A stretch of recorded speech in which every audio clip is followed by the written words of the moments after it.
वर्षों में जम्मू कश्मीर में ऑडिट तथा अकाउंट ऑफिसर्स का प्रदर्शन सराहनीय रहा है। अनेक इनिशिएटिव जैसे bulk settlement of pending audit paras, collaborative corrective action with UT government department to improve their operations, pension अदालत, progress in end to end computerisation of pension cases, ये आपके कमिटमेंट को दिखाता है, जिससे न सिर्फ डिपार्टमेंट्स की कार्यप्रणाली बेहतर हुई है बल्कि उसका सीधा असर योजनाओं के लाभार्थी यानी आम नागरिक को मिला है।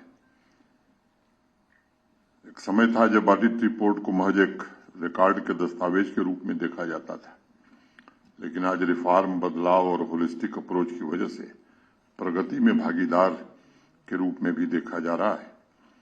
और मैं मानता हूं कि हर एक डिपार्टमेंट की जिम्मेदारी है कि वह पब्लिक इंटरेस्ट को सर्वोच्च प्राथमिकता देते हुए इस बात का सदैव ध्यान रखे कि जिन मदों में पैसा खर्च हो रहा है उसकी एक एक पाई जनता के हित में, समाज के हित में, यूटी और भारत की बेहतरी के लिए खर्च हो रहा है। सभी ऑडिट रिपोर्ट में खर्च के नतीजों के बारे में काफी विस्तार से टिप्पणी की जाती है।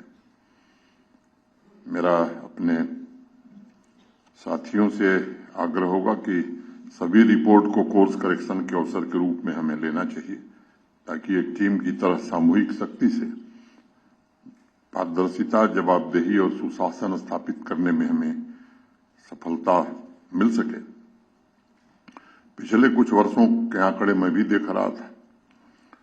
देश में ऑडिट रिपोर्ट तैयार करने के आंकड़े में उल्लेखनीय वृद्धि दर्ज की गई है। पिछले वित्त वर्ष में राज्यों यूटीज के कुल 172 रिपोर्ट तैयार की गई थी और समय समय पर विभिन्न विषयों पर स्टडी रिपोर्ट भी रिलीज की जाती रही है। सभी पॉलिसी मेकर्स, एडमिनिस्ट्रेटिव ऑफिसर्स तथा जिला स्तर पर पदाधिकारियों के लिए मैं मानता हूं कि उनके लिए गाइड का काम करेगी। अनेक ऐसी रिपोर्ट मैंने पढ़ी है और उस आधार पर मुझे कहने में संकोच नहीं कि गवर्नेंस को बेहतर बनाने की दिशा में इसमें बहुत कुछ सीखने लायक है। एक बार पुनः मैं जोर देकर दोहराना चाहता हूं कि ऑडिट रिपोर्ट, ऑडिट ऑब्जर्वेशन को आलोचना या खामी निकालने वाले रिपोर्ट की तरह देखने की सोच से अब हमें बाहर निकलना चाहिए। इन रिपोर्ट्स को अगर हम ध्यान से पढ़ेंगे और उनके रिकमेंडेशन पर अमल करेंगे तो शासन में और सुधार हम ला सकते हैं। अनियमितताओं को जड़ से समाप्त करने में हमें सफलता मिल सकती है।